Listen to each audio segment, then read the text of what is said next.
Welcome to Unit 31 Phonics, Day 4. Today is our last benchmark phonics lesson. We're going to begin with listening time. Please say the word be. What sound do you hear at the beginning of the word? B. If I change the B to N, what new word would I have? Knee. If I change the N to ter, what new word would I make? Tree. And if I change the ter to s, what new word would I make? See. Great job.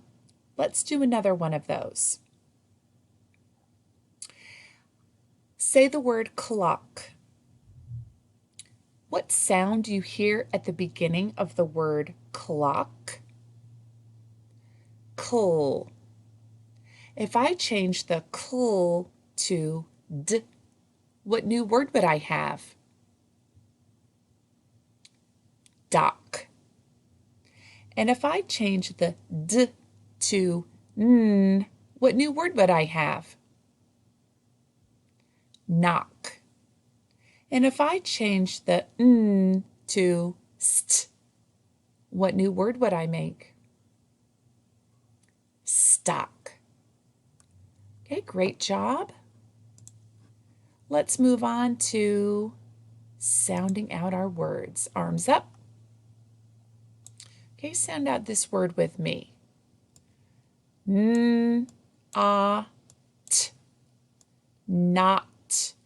You'll notice the silent K in the word not. Okay, here we go. Thumb.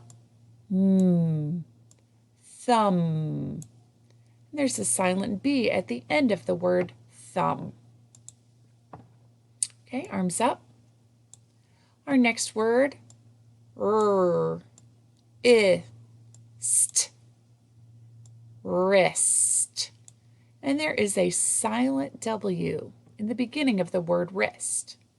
I'm noticing that there are a lot of body parts that have silent consonants. Wrist has a silent W. Thumb has a silent B. And one of our previous words, knee, has a silent K. Very interesting. Today, to practice our spelling words, I want you to rainbow write each word. And what that means is you're going to write each letter in a different color until you have a finished word that looks like a rainbow. All right, great job.